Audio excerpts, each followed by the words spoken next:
Velkommen alle sammen. Det er dejligt at se, at I er måske gået lidt i ly for regn, ellers så har I opgivet aftensolen for at følge med her. På vegne af sammenslutningen af Danske Småøer vil jeg gerne byde jer velkommen til webinar om fødevare, produktion og fødevarenetværk. Vi har mulighed for at lave noget om fødevare i år, men det vil Herman fortælle mere om, for jeg vil give ordet til Herman Hare, som driver projektet for os, og så vil han selv fortælle lidt om sig selv. Som sagt, vi optager seminaret, for der er også nogen, der har spurgt, om de kunne komme til at se det efterfølgende. Og det ser ud til, at de fleste af jer har slukket mikrofonen. Hvis jeg opdager, der er lyd fra en af jer, så slukker jeg den for jer, og så skal I tænde den, når I vil sige noget. Det ser fint ud lige nu, men hvis I undrer jer over, hvis der bliver slukket, så er det fordi, jeg kan gå ind og gøre det herfra, hvis det giver forstyrrelser. Men det ser alt sammen fint ud, så Herman, værsgo. Tak for det. Går jeg klart og tydeligt igennem hos alle? Du er lidt lav faktisk hos mig. Så må du skrue op. Kan folk se den skærm, som jeg har delt? Der bliver også nikket. Perfekt. Jamen, velkommen til alle sammen. Tak fordi I har lyst til at bruge lidt tid i selskab med mig og med hinanden. Til dem af jer, der ikke kender mig, så hedder jeg som sagt Herman, og jeg er projektmedarbejder her i Sammenslutningen af Danske Småøer på det her fødevarenetværksprojekt. Blandt andet. Til dagligt, så bor jeg på Hjarnø. Jeg er uddannet agronom, og udover at være projektmedarbejder, så er jeg deltidsunderviser på Bygholm Landbrugsskole, som ligger inde i Horsens. Ved siden af det, så er jeg medejer af Hjarnø-kassen, hvor vi dyrker og sælger grøntsager som dem på det fine billede. Det fylder et par hektar i marken, og resten bliver så kørt med et lidt mere traditionelt sædskifte og sådan noget afgræsning for alle de her fantastiske engarealer, man har, når man bor på en ø. Det var lidt om mig. Sådan der. Programmet for i aften, det er, at jeg kort vil lægge ud med at fortælle lidt om, hvad hele ideen med det her fødevarenetværks halløj det egentlig er for noget. Og når jeg har gjort det, så skal vi til en lille præsentationsrunde af jer, som er med i aften. Så skal vi have et lille historisk overblik bagefter på, hvad har der egentlig været af sådan noget her tidligere. Og når vi har fået det, så skal I på banen igen. Og så skal vi lidt rundt omkring ønsker og behov i forhold til sådan et netværk her. Og så kommer der til sidst lidt information om det seminar, vi har tænkt os at afholde i efteråret. Hvad det er for en størrelse, og når der er blevet gjort et reklame og oplysning for det, så vil jeg sådan set runde af. Så, hvorfor egentlig sådan et fødevarenetværk? Jamen, Øsammenslutningen har i de seneste par år fået flere og flere forespørgsler på, om ikke der skulle være et eller andet for fødevareproducenter og noget i den stil. Og det har de jo nok, fordi at efterhånden som tiden går, så kommer der flere nye producenter, caféer, spisesteder til. Der kommer noget ny energi, som kunne se en idé og en mening i det her. Og det er jo også lidt på baggrund af, at forhåbentlig skulle det gerne være sådan, så at sammen så kunne vi stå stærkere i en eventuel markedsføringssituation. Om ikke andet, så kunne det være, at vi havde nogle fælles erfaringer, vi kunne dele med hinanden. Fordi selvom vi muligvis er forskellige, så har vi trods alt alle sammen det til fælles, at vi kommer fra en ø. Og det giver nogle muligheder, når man skal producere, når man skal brande, når man skal sælge. Men det kan også godt give nogle udfordringer. Og øerne i sig selv er jo sådan set også ret forskellige. Det er størrelsen, det er afstanden og tiden ind til fastlandet. Men det kunne jo være, at der sad nogen, der havde haft den samme udfordring som en selv, men havde fået løst den. Og så ville det være pokkers rart at høre lidt om det, i stedet for at skulle til at opfinde den dybe tallerken 2 gange. Så det er sådan set egentlig grunden til, at vi sidder her i dag, og vi kommer ind på historikken lidt senere, men det vi håber på, hvis ellers det her det skal blive til noget, det er, at der er nogle kræfter nedefra, som kan se ideen i det her, og som kan tage teten og køre det videre. Men apropos kræfter nedefra, så er vi sådan set kommet til, at vi skal have en lille præsentationsrunde. Og det jeg godt kunne tænke mig, det var, at skiftevis så får I alle sammen ordet. Og det jeg godt kunne tænke mig, det var, at I fortalte navnet på dig selv og den virksomhed, som du sidder for. Hvad for en ø den ligger på. Hvad laver du i, hvis det er noget produktion? Hvad er det så for noget? Og er det eventuelt i en skala, der gør, at I allerede nu kan sige, jamen vi har det her produkt, og det har vi sådan set i en mængde, så det kan vi godt afsætte til andre øer, hvis der er nogen, der har en eller anden, lad os sige, forbutik, og synes, at det kunne da være spændende at sælge det her. Eller hvad er det egentlig, I går og ruder med? Og hvis der sidder nogen fra spisesteder, jamen hvad er I så for en størrelse? Har I fokus på grønne retter, lokale råvarer, eller er det noget helt andet, som I har for øje, og som I lykkes med hver dag? Så det var sådan set planen, og jeg tænker, Lise, kan du styre det her, eller skal vi tage den dernede af mit galleri? Det ser en lille smule sjovt ud. Jamen, vi starter simpelthen oppe fra i listen, så Anna Akker, vil du starte? Ja, tak for ordet. Jeg hedder jo Anna Akker, og jeg har min virksomhed, som hedder Orø Mikrojordbrug. Men jeg er også samtidig landmanden på noget, der hedder Orø Fællesjord. Og det siger jo sig selv, at det er på Orø, som ligger i Isefjorden i nærheden af Holbæk og Roskilde og sådan noget, hvis man kender det.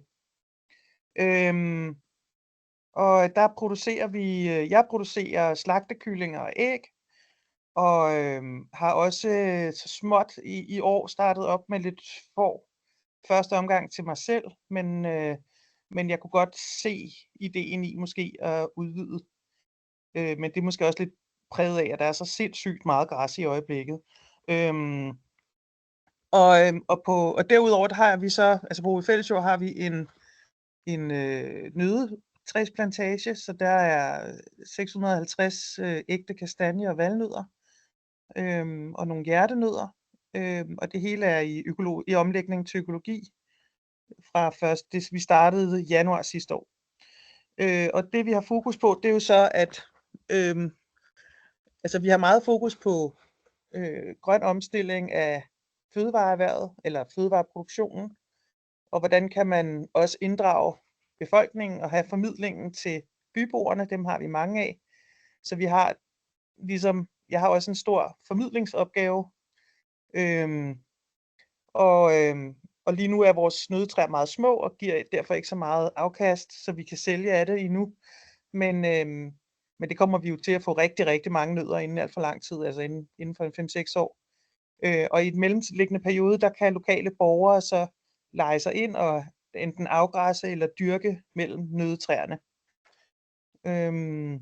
Jeg skal så være den, der ligesom er bagstopper, hvis det er, at der ikke dukker nogen frivillige op til at luge rundt om træerne og så videre. Og det kan jeg tale meget om, hvis I vil høre om det, hvis I gider høre på det. Men jeg ved ikke, om jeg skal stoppe her, fordi ellers så kan jeg jo tale længe. Ja, det tror jeg er fint. Så holde det kort. Så er det Anne Kilander. Hej, kan I høre mig? Ja. Super. Jeg kan lige sætte kameraet på, så kan I lige se. Ja, virker det? Nå, det tror jeg ikke virker. Ja, det gør det. Jo, vi ser dig. Okay. Jeg hedder Anne Kilander og bor på Avernakø og er forholdsvis nytilflyttet. I hvert fald en ny virksomhed, vi har startet op, som startede i august 23. Og det er en lille bitte biks i forhold til det, Anna lige har fortalt.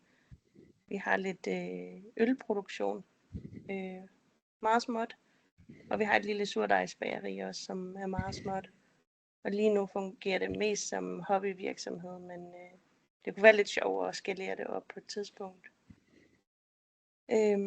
Så vi glæder os til at se vores første sommer, hvordan det kommer til at gå, og om vi vil udvide på nogle forskellige områder, det ved jeg ikke helt endnu. Det bliver sådan lidt en legeplads. Vi har også en vinmark, vi forpagter, hvor vi har fået godkendt at lave vinen nu på vores ølanlæg. Så det bliver også lidt sjovt at lege med. Ja, så har vi lidt kager og lidt mad og sådan nogle ting, og sådan lidt caféagtigt over sommeren. Tak. Ja. Asger Fanning. Hej Lise, det er mig, Pia. Jeg har lånt min mands... Okay, det er det selvfølgelig. Undskyld. Ja, Ja, det er fint. Hej. Hej, jeg kommer fra Femø og er med i Femø Kro. Vi vil rigtig mange ting, men på grund af manglende arbejdskraft, så løber man lidt hovedet mod en mur. Men vi fanger vores egen rejer. Vi dyrker vores egen grøntsager, så meget som vi nu kan nå. Og det er også uden sprøjtemidler. Det er ikke decideret økologisk, det vil vi godt på sigt, men det er i hvert fald uden sprøjtemidler overhovedet. Og så laver vi vores egen marmelade, og så kunne vi godt tænke os at lave, gå noget mere ind i syltning og lave nogle kurser i det i efteråret. Men ellers så bruger vi jo rigtig meget tid på at lave mad til de gæster, vi har. Ja, det var det. Tak. Og du har en mere med Femø Kro. Jeg tænker, hvis der er andre virksomheder, hvor I er flere med, så giv mig lige et præg. Men jeg kan se, der er Femø Kro som sådan er på. Morten, står der Femø Kro Morten? Så hvis vi lige tager dig, Morten.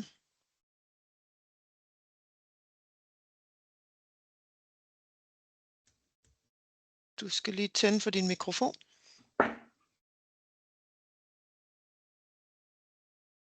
Nå, vi kan vende tilbage. Nej, det er fint. Han kan ikke tænde på sin mikrofon, han lige sendt mig en besked. Okay, fint nok. Så er det Bjarne Ottesen. Ja, kan I høre mig? Ja. I kan godt høre mig. Jeg hedder Bjarne Ottesen, jeg er fra Endelave. Og jeg arbejder med tang, og sammen med min hustru ejer jeg tanggården på Endelave. Og lige nu arbejder jeg målrettet på at få startet en produktion, ikke bare med tang, men også med andre specialprodukter, øprodukter, terroirprodukter. Jeg arbejder på at få det oprettet som et andelsselskab.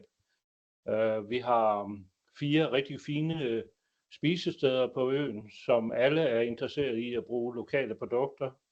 Men ellers arbejder vi tæt sammen med destinationen Kystlandet, som er vores store turistorganisation fra Horsens, eller de har til huse i Horsens. Nogle af de produkter, det er selvfølgelig som sagt tang. Jeg skal lige sige, at jeg er tidligere udviklingschef for Nordisk Tang, som nu er overtaget af Royal Greenland. Men jeg har alle opskrifterne på alle produkter. Men jeg arbejder også med salttolerante planter, blandt andet kartofler og forskellige andre, for at være forberedt på, at vi helt givet får oversvømmelse, ikke bare her, men rundt omkring i verden de kommende år. Og i stedet for at sætte sig ned og græde over det, så kan vi dyrke nogle planter, der kan tåle salten. Jeg har blandt andet, som sagt, de kartofler, dem kan jeg vande med saltvand. Det er noget, jeg har udviklet i et stort projekt, det her Salfar. Desuden har jeg alt det udstyr, der skal til. Jeg har været så heldig at sikre mig noget centralt udstyr fra Nordisk Tang. Blandt andet en labelmaskine og en vakuumpakker. Og vi har også kontakt med forskellige mennesker fra fastlandet, som kunne være interesseret i at være med til at deltage i projektet. Derudover arbejder jeg med events, og blandt andet selvfølgelig tang-events, hvor der også bliver kurser omkring anvendelse af tang i forskellige sammenhænge.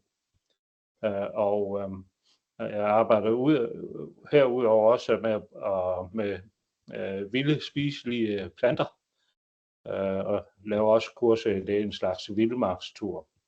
Men vi er på øen jo helt med på, eller hvad skal man sige, indstillet på, at vi skal det her op at stå. Jeg kan lige sige, at jeg har tidligere været formand for Småøernes fødevarenetværk. Det var ikke nogen stor succes. Det var så meget rod i det, at jeg desværre sammen med et par andre i bestyrelsen måtte lukke det ned igen. Så jeg hilser det her meget velkommen. Tak. Ja, tak. Christina Lund.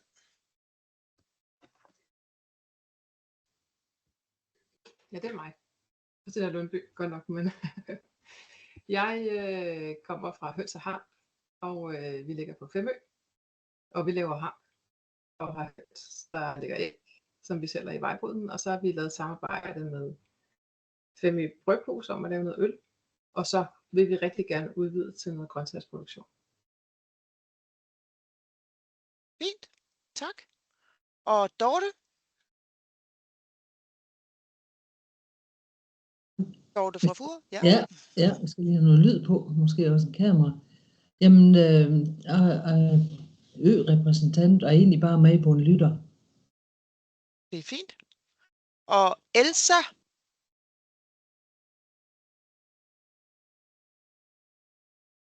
Og du skal tænde din mikrofon, hvis du kan. Hvis I nu ikke kan komme på, når det var dig, der havde problem med lyden før, Elsa, vil du skrive i chatten, hvem du er, hvor du kommer fra, så kan vi læse det op der om lidt. Og Femø Kro med Morten, der var heller ikke nogen lyd, så er det Flemming. Ja. Jo, kan I høre mig nu? Ja. Nå, jamen jeg er Flemming og kommer fra Avernakø, og jeg driver Avernakø gårdbutik. Og det er et landbrug, hvor vi har ca. 125 moderfår, og i år lægger vi på 200 lam. Og så har vi en elplantage, hvor vi har 1700 træer, og vi laver most. Og så har vi også en gårdcafé og en gårdbutik, så vi sælger vores varer i. Og også vores gårdcafé, det er baseret på egne råvarer. Vi dyrker lidt grøntsager også, og sælger til turisterne. Men det, jeg primært ønsker igennem det her, det er hvad vores lammeproduktion, at vi kan få et afsætningsmål, for det er det, vi mangler i hvert fald. Så det er det, jeg har håber, vi kan få ud af det. Så det var det. Tak. Så er det John fra Fur.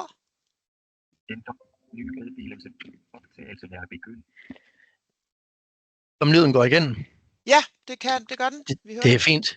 Jamen, det er John Bertelsen fra Fur, og jeg er formand for Fur Udviklingsråd, som hjælper iværksættere eller etablerede virksomheder med at søge støtte hjem fra LAG'en eller Landdistriktspuljens østøtte.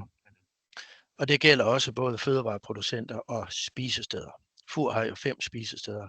Til næste år der får vi endnu et, så har vi 6. Og de 4 af dem, de har fået hjælp til at søge midler hjem. Tak. Hat er måske Katarina, jeg ved det ikke. Det kan det godt være. Ja. Ja. Det har jeg ikke selv skrevet, men... Nej, okay. Ja. Det er Katarina, kan jeg se. Jeps, alright.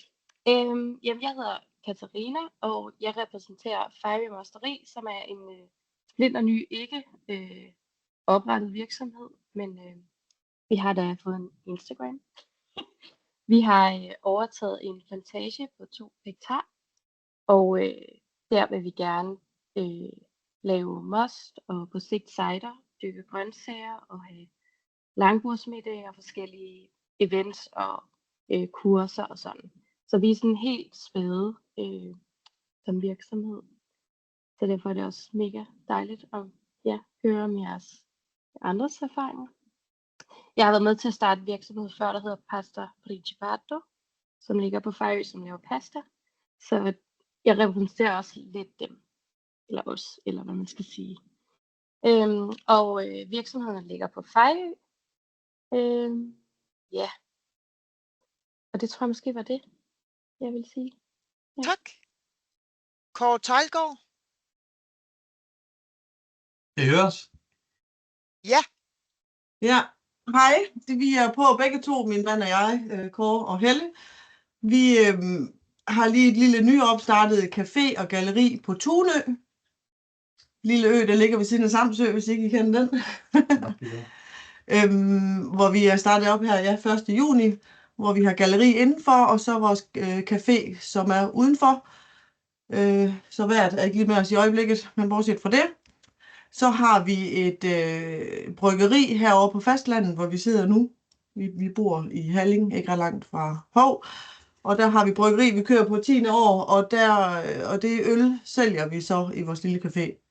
Og planen er faktisk, at vi gerne vil have bryggeri på Tunø. Det har det været, og vi har købt alt inventaret, der var i det tidligere bryggeri, og havde egentlig planer om at skulle fortsætte på Tunø, men lokalerne er simpelthen for dårlige. Så vi har været nødt til at slippe det hele herover til os selv på fastlandet. Så nu venter vi på, at hvad hedder den? Fonden, som styrer de der lokaler, de ser, om de kan få nogle midler og nogle penge hjem, så vi kan få ordnet bryggeriet, og så er planen, at vi skal have lavet det på Tunø. Så, ja. Tak. Laurits?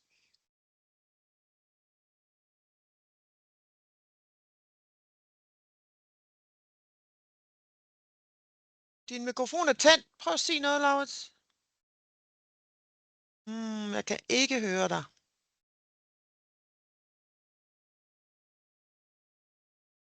Nå, ved du hvad, prøv at rode lidt med din lyd, så vender vi tilbage til dig, og ellers så kan jeg jo sige, at Laurits, han er blandt andet godseproducent på Sejerø, og arbejder også med salttolerante afgrøder, men du kan også skrive lidt om dig selv i chatten, hvis ikke du får lyden til at virke. Så er det Lone og Per. Ja, kan du høre mig her? Ja. Det er godt. Jeg har problemer med videoen, tror jeg nok, men det skal ikke forhindre mig.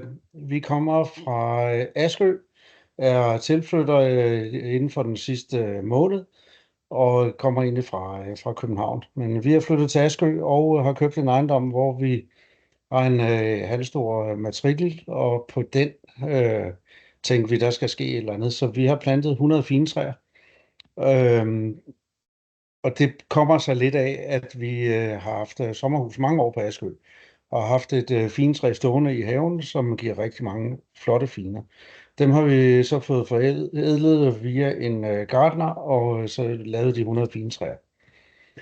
Og ud af dem, de blev plantet for 2 år siden, og vi har gået økologivejen, så om 1 år, så er de økologiske, og ud af dem laver vi økologisk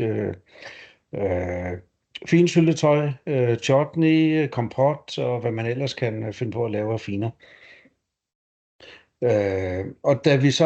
Og vi tænker at lave det lokalt også, så vi har været nødt til at lave et industrikøkken,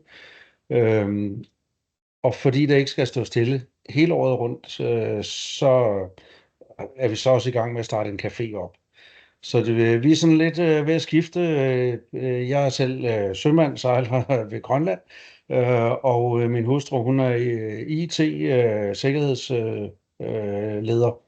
Så det er sådan lidt en 180 graders omvæltning, men noget vi tror på, og som vi synes, der er sjovt.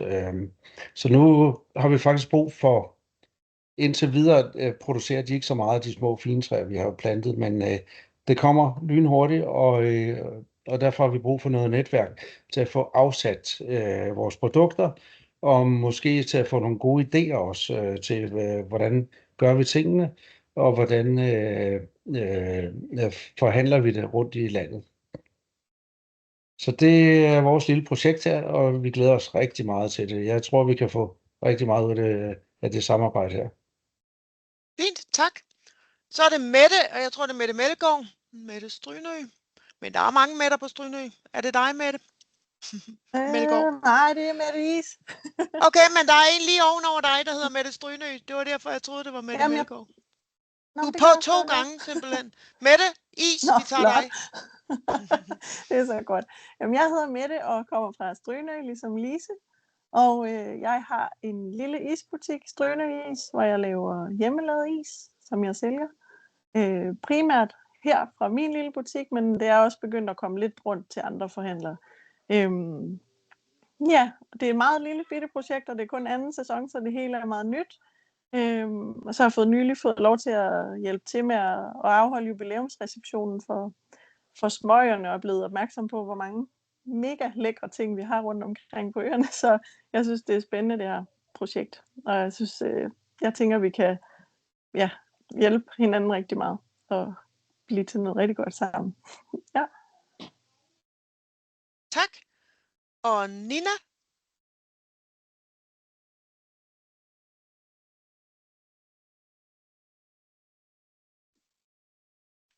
Jeg tænker, jeg er på listen i forhold til lidt senere, men jeg kan selvfølgelig godt præsentere mig nu, hvis I gerne vil have det, men jeg tænker, jeg er jo producent. Ej, vi kan godt tage dig senere, når du kommer på. Det gør vi. Så tager vi Ole fra Årø.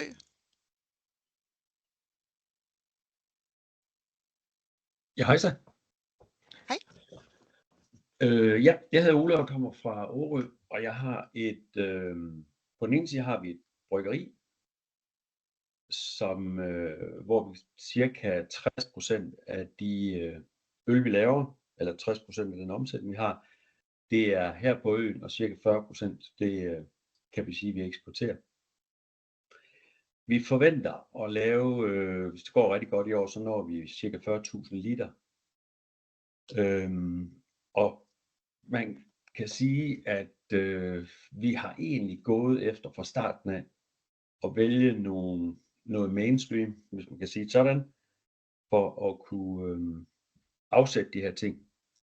Vi ikke selvfølgelig holder vi os meget til at bruge rigtig gode råvarer, og i den grad vi kan få noget her fra øen, så gør vi også det. Men ellers så har vi nok mere en filosofi om, at vi går efter de rigtige ting, og så godkender vi det selv. Og det har vi en lidt større tanke med.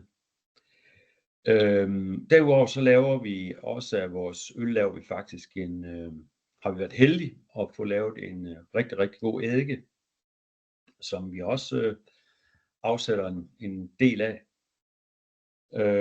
Og jeg har også lavet en lille smule spiritus af noget af vores øl, som vi så har fået hjælp til fra et destilleri, der jeg ikke selv må brænde i forhold til skat og i forhold til andre ting. Og så er der en kæmpe konkurrence på det, så hvis ikke virkelig man har en super idé, så tror jeg, man skal holde sig fra det. Men så har vi sidste år, byggede vi faktisk en gammel stald om, da vi ikke kunne være i det bryggeri, vi etablerede i 18. Så en stald, som alligevel aldrig nogensinde ville komme køre igen, den fik vi lavet om, så vi nu også kan have musik og cirka 100 personer inde. Så det er egentlig de ting, som vi arbejder med. Og vi vil have stadigvæk en kapacitet, så vi godt kan producere mere og sælge mere af vores øl og eddike. Det er vist lige den korte version, tror jeg. Tak. Susie fra Femø. Ja, jeg er Susie fra Femø, og jeg repræsenterer Højrigsgård. Det er et mikrobageri og bed and breakfast og café. Vi er næsten naboer til Femø Kro. Jeg er også formand for vores havnehygger, der er en andels supermarked, hvor vi sælger nogle af de produkter, der bliver produceret på naboøerne, fordi det er lidt sværere at komme fra ø til ø, end at gå fra landsby til landsby. Så vores skala er omkring 12 brød om dagen, max i højsæsonen. Men jeg har snart æltet cirka 4 tons i løbet af 2 år i håndæltet brød, så ja, det er det, vi laver. Tak. Og så er det Søren fra Barsø.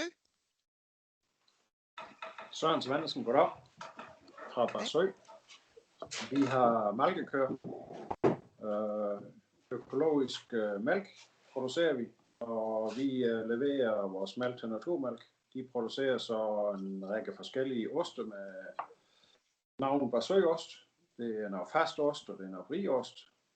Og de står sådan set for afsætning lige nu.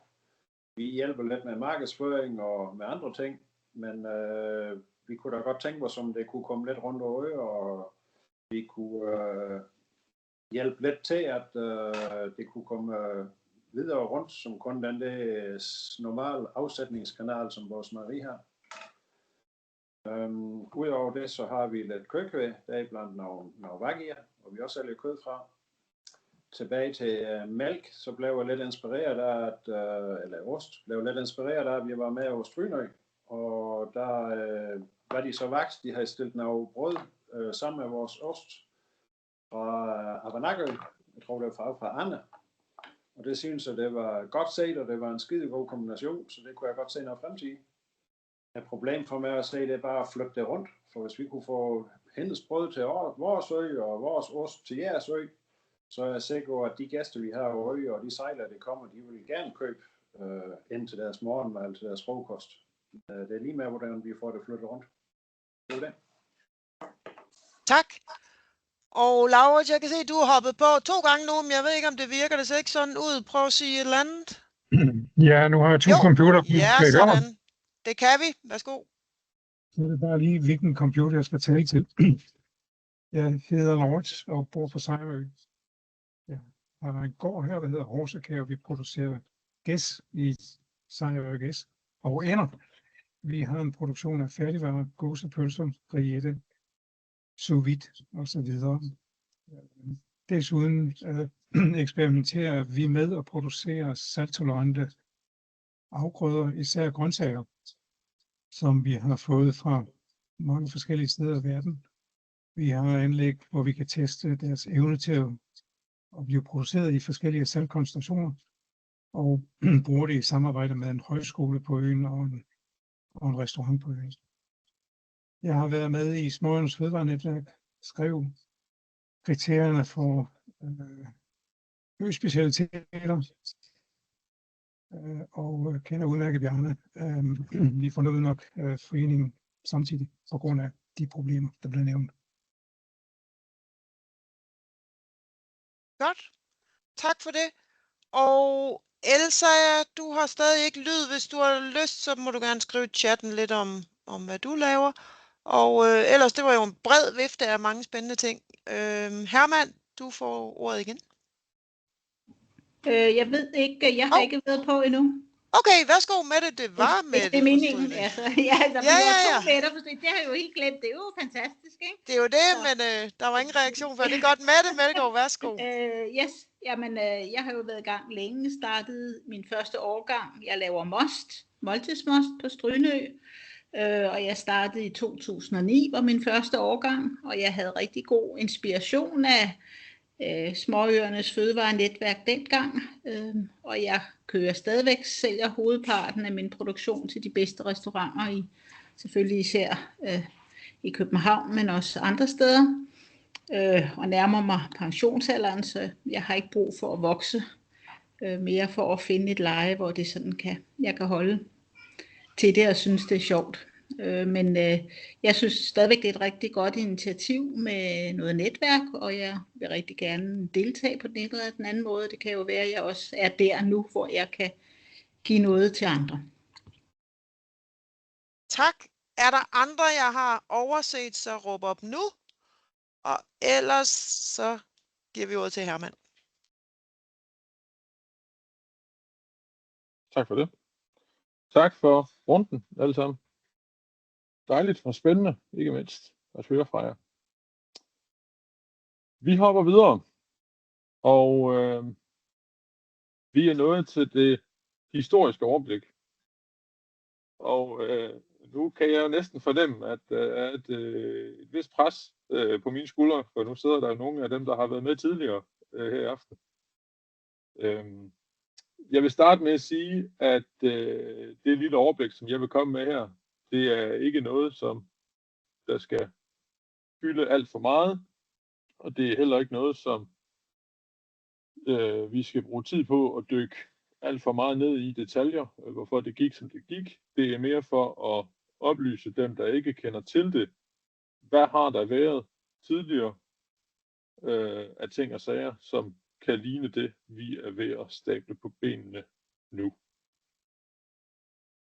Så der var nogle driftige folk rundt omkring på øerne, omkring cirka 2003, der begyndte at snakke om, at det kunne da egentlig være ret smart med sådan et fødevarenetværk.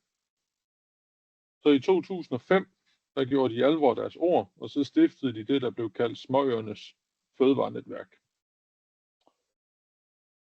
Og Småøernes Fødevarenetværk, de havde til formål at skabe afsætning af produkter fra og profilering af småøerne, samt skabe fællesskab og erfaringsudveksling, som skulle skabe en bæredygtig udvikling på de 27 danske småøer. Så det gav de sig til, og netværket kom op at køre, og da de toppede, har jeg ladet mig fortælle, der var de nogle 20 medlemmer, og der var jo forskellige former for ture rundt på de forskellige øer og netværksbesøg hos forskellige producenter. Egentlig mange af de ting, som der har været op at vende nu igen, kunne være relevante og prøve at gøre en gang til. Men det var som sagt nogle driftige folk, så de tog den sådan set også skridtet videre end bare i gåseøjne og have et netværk. Så i 2012, der fik de registreret varemærket Ø-specialiteter med tilhørende logo. Og hvad det gik ud på, det kommer jeg tilbage til lige om lidt. Men jeg vil sige, som I nu allerede er blevet bekendt med, at det fik også sit ophør. Så omkring 2019, der gik det lidt i sig selv. Og der var så nogle midler, der blev kørt tilbage til, eller de blev kørt over til Ø-sammenslutningen. Og det er så nogle af de midler, der gør, at vi kan sidde her i dag, fordi dem har vi kørt videre med i det her projekt, for at se, jamen, skal vi prøve at genstarte. Ikke nødvendigvis Småøernes Fødevarenetværk, men skal vi prøve så at få et eller andet i gang, som kunne noget med fødevarer. Men for lige at vende tilbage til det her fødevaremærke, eller det her Ø-specialiteter, fordi det var jo sådan set en ting, som der blev svaret ret godt på i det spørgeskema, som også nogle af jer har svaret på tidligere, at det her med, hvis jeg kan finde den gang, hvad man gerne vil have ud af det, der bliver udvikling af fælles ø-brand og markedsføring, det bliver nævnt rigtig, rigtig mange gange. Så som inspiration, hvad man skal sige til, hvordan det kunne være, og hvordan det sådan set egentlig stadigvæk er, for det er stadigvæk registreret, så er der det her Ø-specialiteter. Og det, der så lå til grund for det, det var, at sådan helt overordnet set, så skulle man vurderes på, om man var en værdig ambassadør for lokaliteten og for øen. Så når det skulle vurderes, om man skulle have lov til at bruge det her varemærke, så kunne der så også blive taget ting ind som parametre dyrevelfærd, bæredygtighed, samarbejde lokalt og andre ting. Men derudover så var der sådan set nogle kriterier, der skulle være opfyldt. Og der var 2 ud af 3, de kommer her. Det var noget med, at råvarerne i videst mulig omfang skulle have oprindelse på lokaliteten. Det var noget med, at det skulle dokumenteres, at der blev skabt en beskæftigelse, og at videst muligt så var den arbejdskraft, den var bosiddende på lokaliteten. Og så var det noget med, at det skulle begrundes, at kvalitetsegenarten, den havde afsæt i enten noget tradition eller noget tilpasning, hvor det var naturgivende vilkår på lokalitet.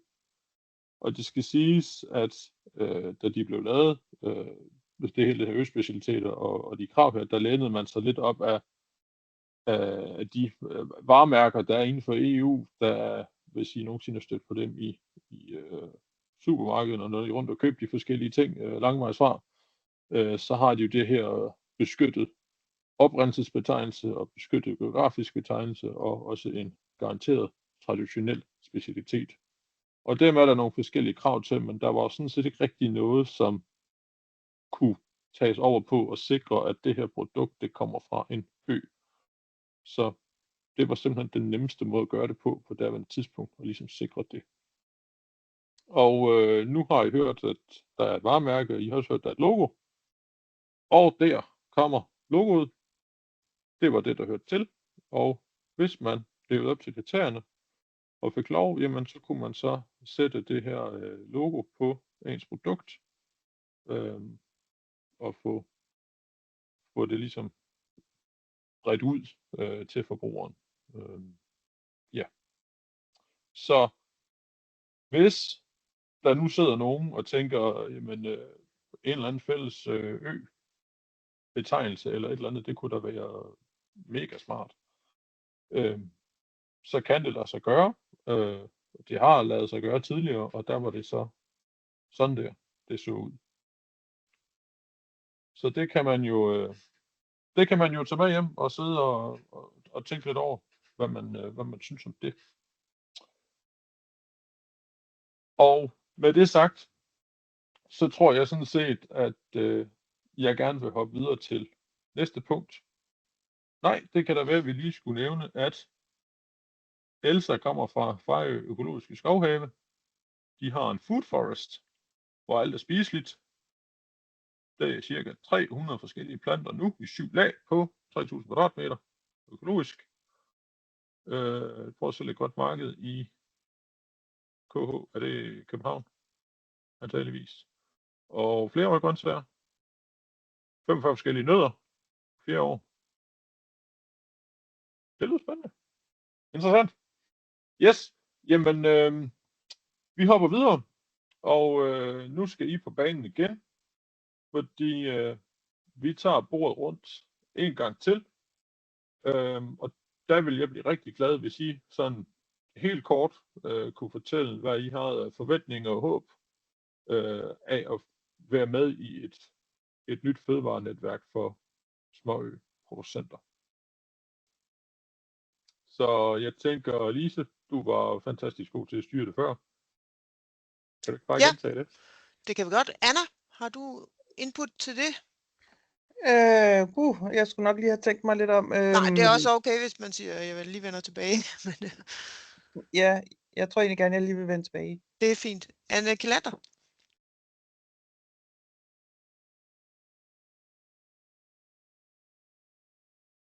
Anne, har du input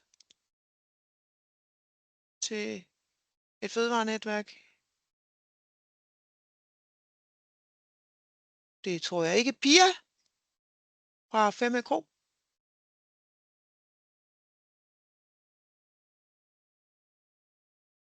I skal tænde for jeres lyd, hvis I vil sige noget i hvert fald. Det kunne også være, Herman, at vi skulle simpelthen bede folk byde ind med det. Pia, du er på nu, kan jeg se din... Ja. Jeg synes, det er et rigtig fint bogmærke, der er lavet, og jeg synes også, at fælles markedsføring, det er jo alfa og omega i den forbindelse. Det er egentlig det, jeg har at sige. Ja. Mm-hmm. Og Bjarne? I forhold til, hvad forventningerne kunne være til et... Ja, og kan I høre mig endnu en gang? Ja. Jamen, som jeg tror, jeg fik antydet, så synes jeg, det er en rigtig, rigtig god idé. Jeg var i hvert fald meget ærgerlig over, at det ikke gik sidste gang, jeg var med. Der kan være rigtig mange fælles områder, hvor vi kan støtte hinanden. Og også noget som både... altså man som lille producent på en ø står man meget alene med både markedsføring, regnskab og kendskab til regler og forskellige andre forhold, og så derfor vil et netværk være et rigtig godt forum, hvor vi kan udveksle idéer og få inspiration. Og for eksempel så kunne jeg jo godt tænke mig at være med til at udvikle udnyttelse rundt omkring. I har alle sammen vand hele vejen rundt, og I har masser af fin tang. Øerne er nogle af de få steder, hvor der er rigtig fint vand, og det kunne jeg tænke mig at være blandt andet at byde ind på og være behjælpelig med. Så absolut positiv fra min side. Tak, og Anna Akker, du kom på her igen, kan du se? Ja, perfekt. Jamen, det var også lidt inspireret af det, Bjarne siger, fordi Mit hovedproblem er som hele tiden, at det der med at være en det er måske mere det med at være en småproducent, men altså også en småproducent på en ø, at netop regler og administration i vores kommune, i hvert fald i Holbæk Kommune, kan være rigtig tung at danse med som småproducent. Jeg synes, jeg bruger utrolig meget tid på at finde rundt i deres system og holde dem til ilden og få rykke på alt muligt. Altså det er i hvert fald noget af det, jeg godt kunne bruge noget mere sparring på. Og så, men så derudover også, altså, hvordan kan man måske bedre, jeg kunne også godt tænke mig, at altså, jeg kunne udveksle måske nogle gode idéer til, hvordan man etablerer noget omkring cirkulær fordeling, altså cirkulær ø, altså hvordan kan man for eksempel bruge affaldet, nogle fraktioner af affaldet i sin fødevareproduktion. Men igen er det jo også koblet op på tonsvis af regler og så videre hos kommunen. Ja. Jeg har i hvert fald et projekt om, jeg gerne vil prøve at få fat i alt haveaffaldet fra øen, men det er kommunen, der bremser for det. Tak. Christina Lundby. Nu løber jeg lige listen ned igennem, og så kommer jeg tilbage til jer, der har hånden op om lidt. Ja, jeg synes, at der er rigtig meget, der er blevet sagt. Sparring er rigtig jo essentielt på sådan noget her. I forhold til ø-mærket, så tænker jeg sådan set, at det er en rigtig fin idé med det ø-mærke, men det kriteriet måske skal udvides lidt, fordi jeg tror, at det eneste, der kan leve op til det der med lokal oprindelse, det er tang i det her forum, så det kan godt være, at man skal kigge lidt bredere, hvis man skal have et specifikt ø-mærke.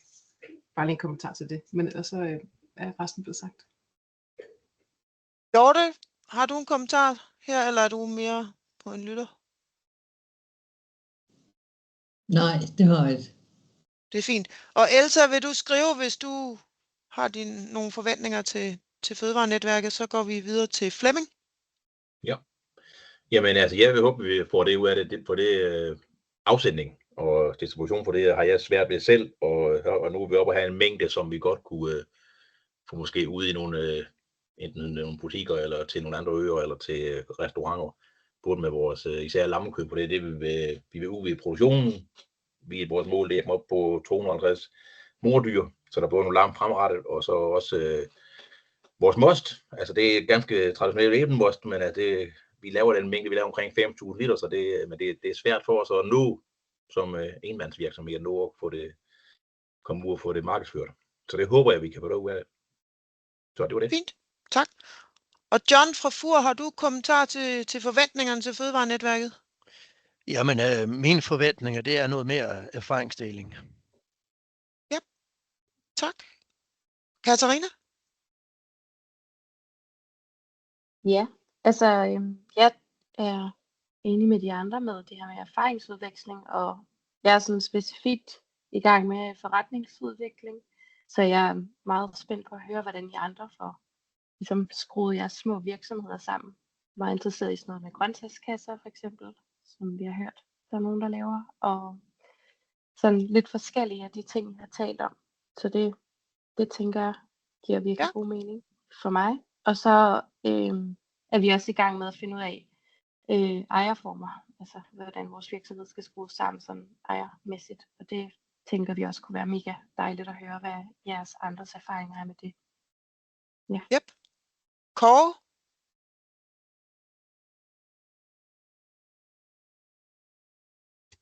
Vi har egentlig ikke som sådan nogle forventninger. Vi er nok bare lige med på en lytter, tror jeg.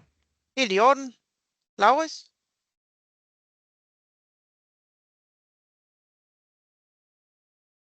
Kan du få lyden til at du, Laurits?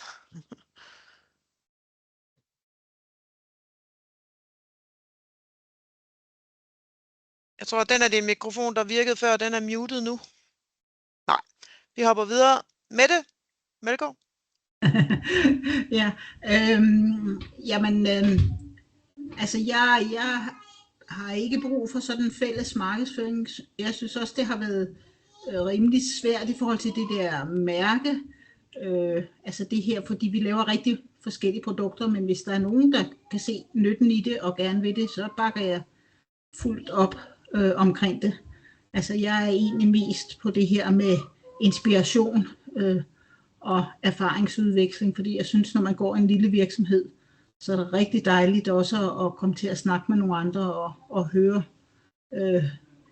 både det gode, man finder ud af, og hvor det er, vi har nogle fælles problemstillinger og hurdler at komme over. Også på det bureaukratiske område. Ja, så det er mest min vinkel. Tak. Og jeg vil lige indskyde her, at der er jo mange, der peger på erfaringsudveksling selvfølgelig. I må gerne overveje lidt formen. Er det fysiske seminarer? Er det webinarer? Er det en helt anden platform? Og alt, hvad I har input, det må I gerne sende til Hermann. Men der får I kontaktoplysninger lidt senere. Ole fra Årø. Ja. Jamen, overskriften, såvel håb som forventninger, det er for mit vedkommende afsætning. At kunne afsætte flere af mine egne produkter, men i høj grad også at kunne købe nogle af jeres produkter, med henblik på, at de kunne afsættes i min forretning.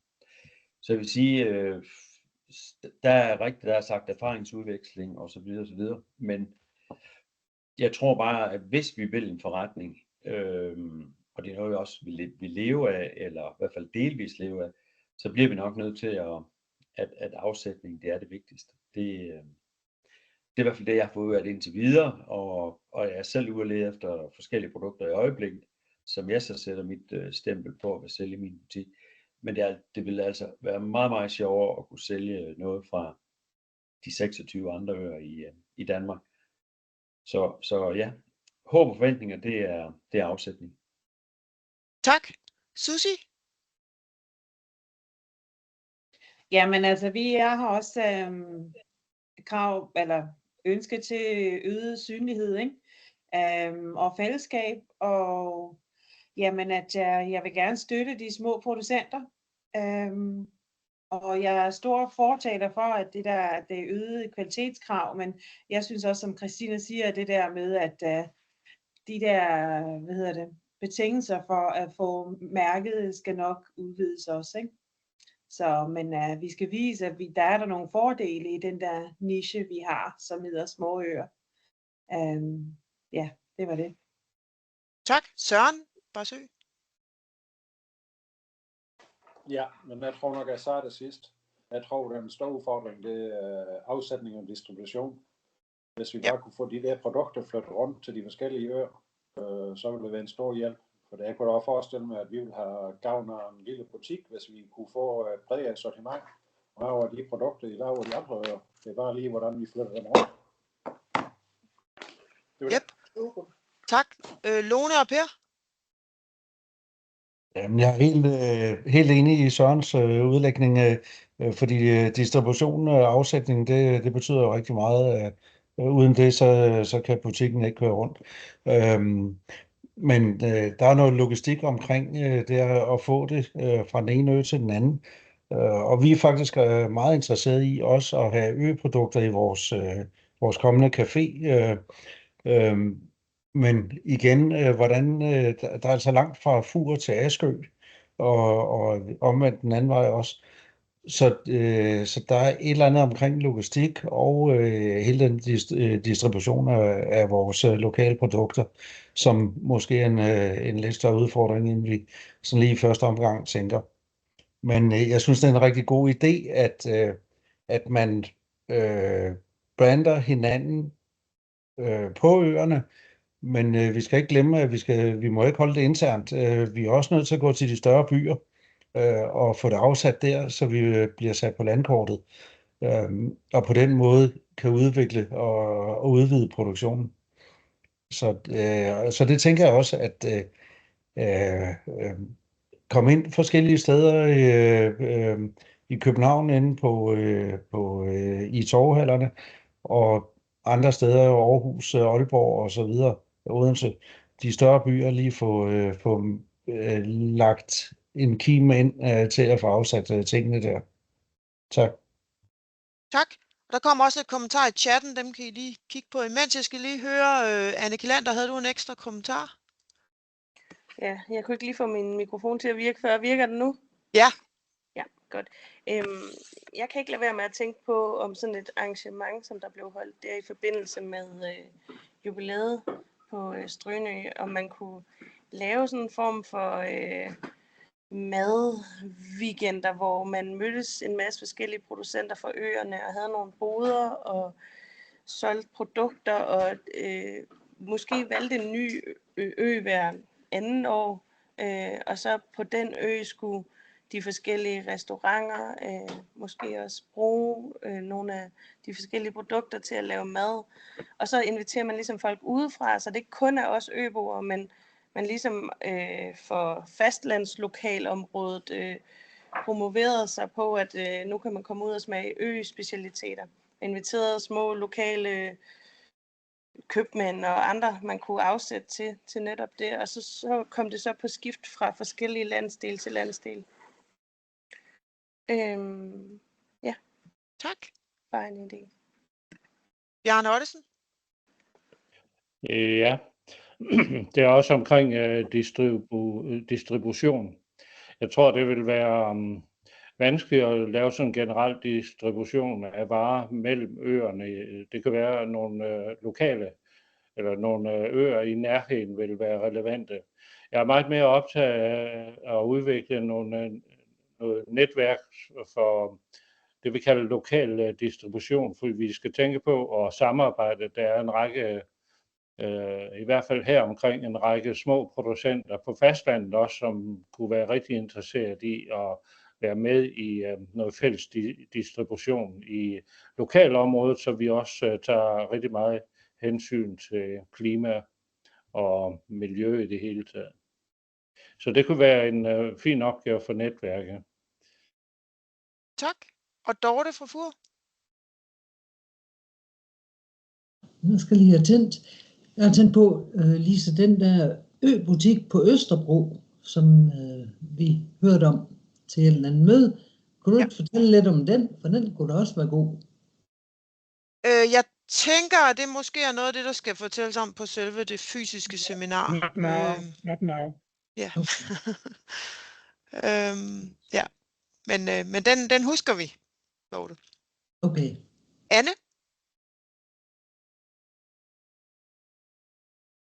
Sådan. Ja. Min mikrofon driller lidt. Jo, jeg kom til at tænke på, at de her, hvis man holdt de her maddage på forskellige øer, så kunne det også være en mulighed for, at man kunne tage nogle ekstra produkter med til de andre øer, hvis der er nogen, der vil afsætte nogle, eller sælge nogle forskellige produkter fra andre øproducenter i deres butikker eller i deres caféer. Så det kunne også være en mulighed for, når man endelig mødtes, at man kunne have forskellige varer med og have nogle andre varer med tilbage. Ja. Og Mette Melgaard, du havde en kommentar. Vil du lige uddybe den lidt om kulinarisk turisme? Ja, jeg har lige taget noget salat, men okay. Altså, jeg tror faktisk, det var netværket, der i sin tid startede det her med kulinarisk turisme. Og på Sydfyn er det i hvert fald blevet udviklet meget. Man har mange folk rundt og arbejder meget sammen med turistaktørerne. Og kulinarisk turisme, man kan jo gøre det på forskellige måder, men det handler jo om at få folk til at komme på besøg og lave rundvisninger og smagninger og sådan noget. Og så også få en ordentlig pris for det. Altså de skal ikke bruge lang tid i den tro, at de køber noget i gårdbutikken, men de skal simpelthen betale for den oplevelse, det er at komme rundt, og det kan man udvikle på mange forskellige måder. Altså jeg har en del rundvisninger, mange køber også noget, men de betaler for det. Ja, og Pia, du havde også nogle kommentarer og 2 forskellige. Vil du sige lidt om dem? Ja, det er sådan set sagt det der med, at hvis man kunne få kunderne til at komme til øerne, i stedet for at vi skal prøve at distribuere det. Det er den ene side.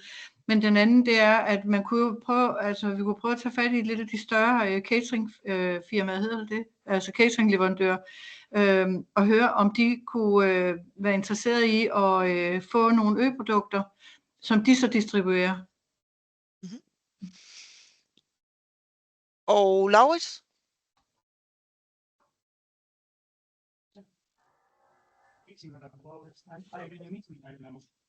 Jeg tror, der er lyd. Prøv at sige noget igen.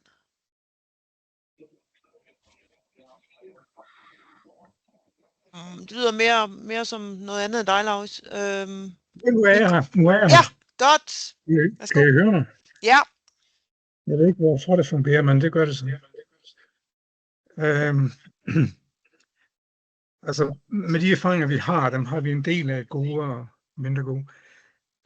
Der vil jeg anbefale, at man starter temmelig lavpraktisk. Det er blevet nævnt.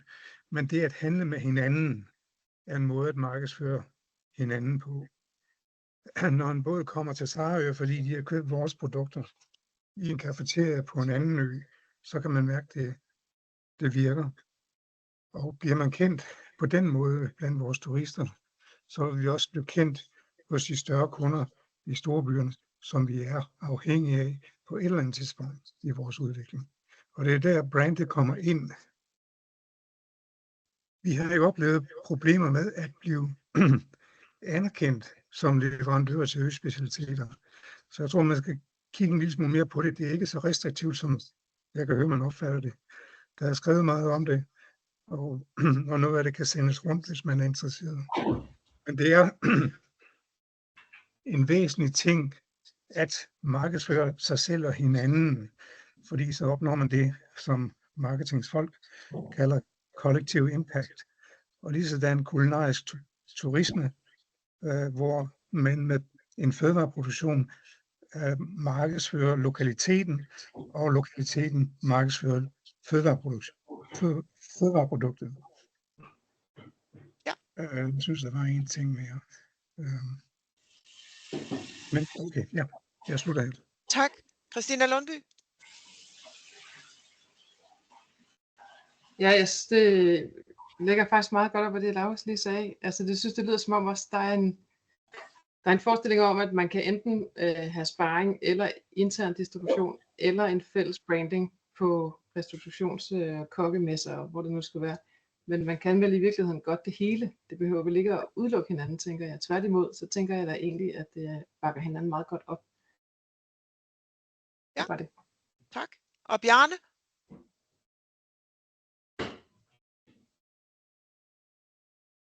Bjarne, havde du en kommentar? Ja, jeg frafalder.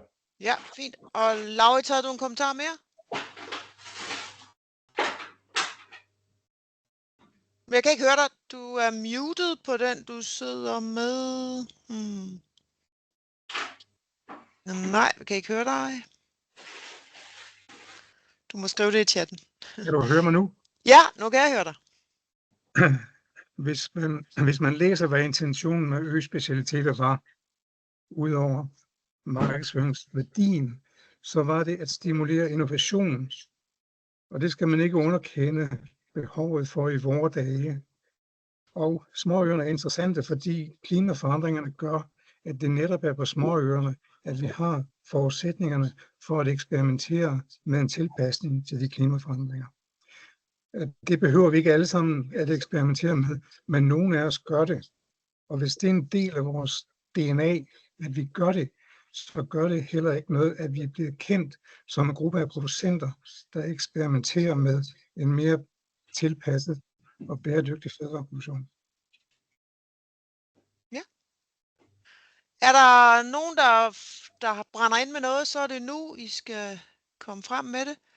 Jeg tænker, at både Bjarne og Laurits' hånd er en gammel hånd, som det hedder. Men ellers så, Herman, så lad os gå videre.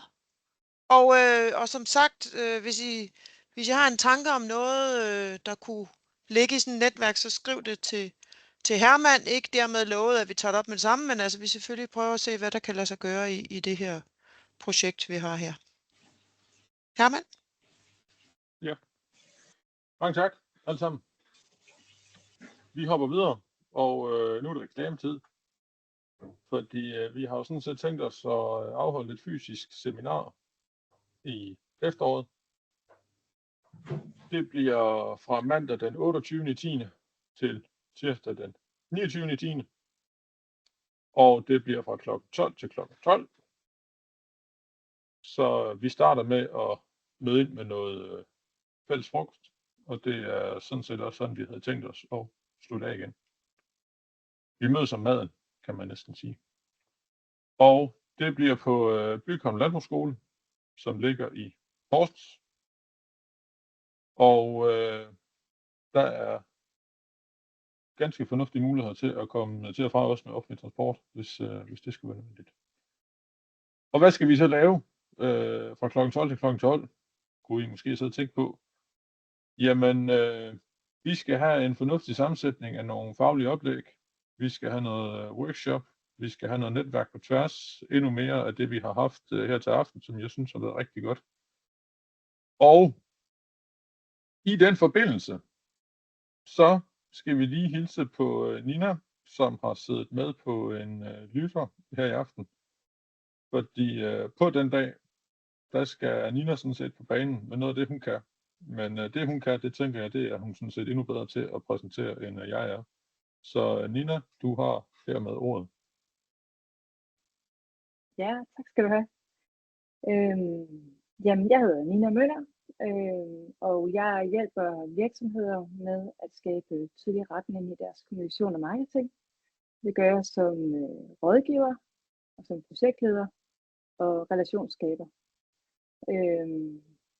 Og jeg er blevet inviteret med her på jeres webinar i aften for at lige komme med en lille indflyvning, fordi jeg synes, I har jo sagt rigtig mange gode og spændende, interessante ting i forhold til tanker omkring, hvordan I kan gøre fællesskab i forhold til netværk og markedsføring og noget fælles branding.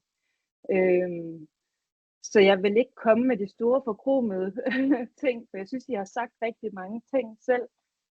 Men selvfølgelig det her med at kunne lave en sammenslutning, hvor I kan gøre noget fælles, giver mening på alle mulige måder, og som der også er blevet sagt i dag, en ting udelukker ikke noget andet, men kan skabe nogle broer også over til noget, der er lokalt hos jer hver især, så I kan styrke jeres egen forretning, og I kan styrke samarbejder på tværs.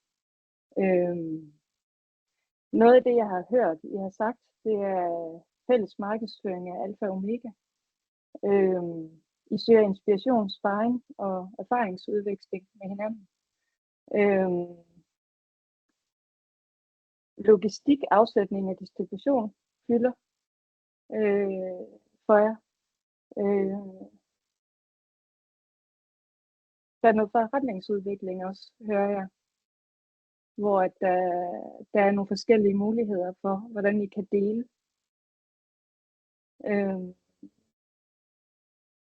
Der er også noget med ejerformer, kulinarisk turisme. Der er rigtig mange spændende muligheder i det her, så det vil jeg rigtig gerne hjælpe med at facilitere i samarbejde med. Det glæder jeg mig rigtig meget til at være med til.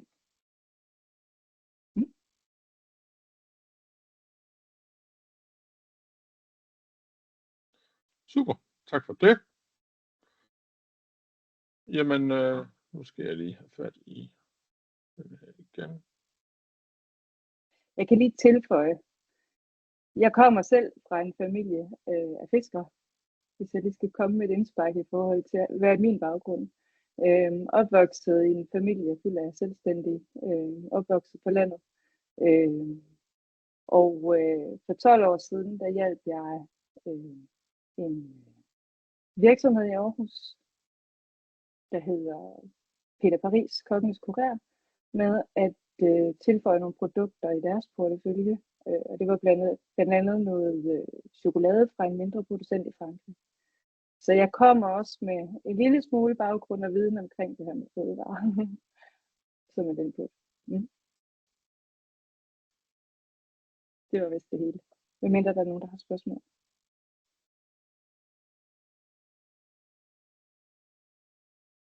Det kan vi lige tage med det samme. Nogle spørgsmål til Nina, umiddelbart? Nej, ellers så kommer der også noget kontaktinformation på hende her lige om lidt. Jamen, det var sådan set det, jeg havde at sige. Udover at sige tak for i aften. Der kommer, Lise, hvis ikke jeg tager meget fejl, nogle kontaktinformationer på efterfølgende. Der vil også komme tilmelding, link til seminaret ud.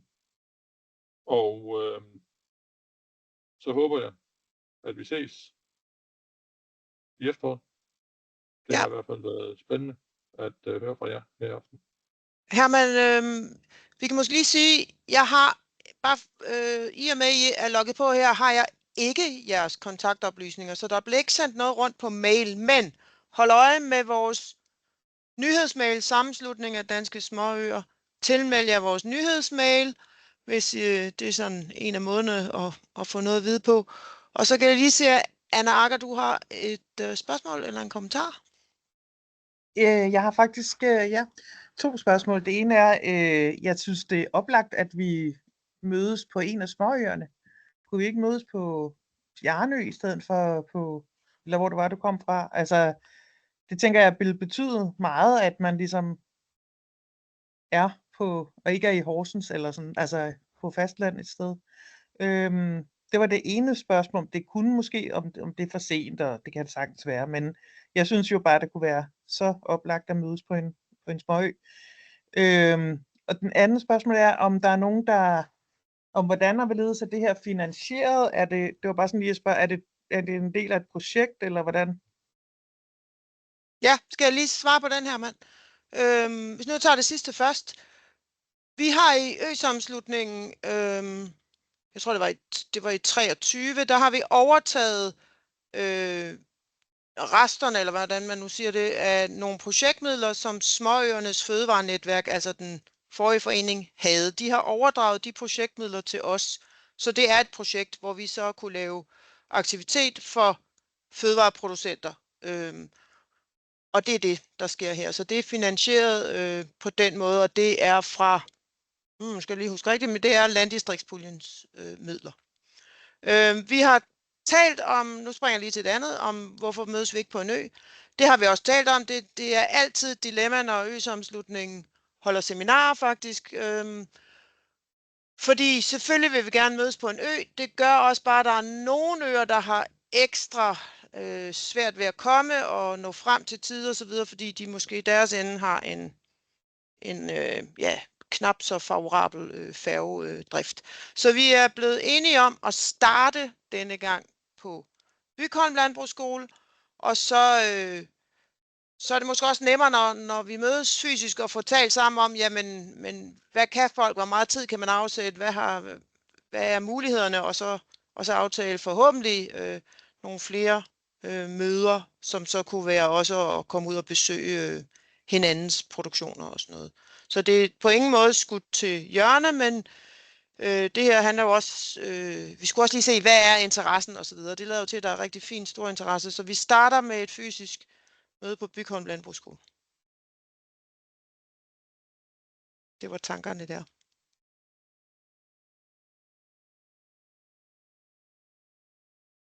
Ja.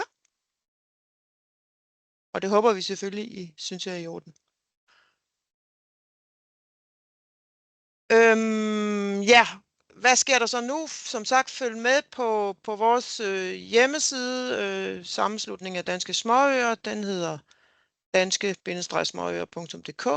Og så vil I også der kunne finde kontaktinfo til Herman, hvis I har input til ham. Herman, du kunne faktisk også lige skrive din mail i chatten, så har man den lige med det samme, hvis det var. Og så kommer der tilmeldingslink til seminaret i efteråret ud. Det kommer til at koste 150 kroner per person som deltager. Gebyr, der så dækker ophold og det hele. Og ellers så resten betalt via projektet. Er der spørgsmål her til det? Noget af det, vi har sagt? Eller en afsluttende kommentar, så kom med det nu.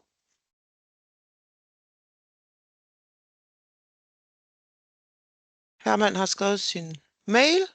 Og I kan også altid, hvis nu I tænker, hvad var det nu, det var for en mail, så skriv til Ø-sammenslutningen, så skal vi nok formidle det videre.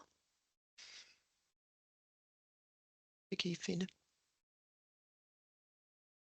Ja, men tak for nu. Har du noget, du vil sige mere, Herman? Eller var det ordene? Nej, jeg tror, jeg vil sige mange tak, fordi I satte jeres tid af til lige at være med her. Det var super spændende at høre fra de forskellige.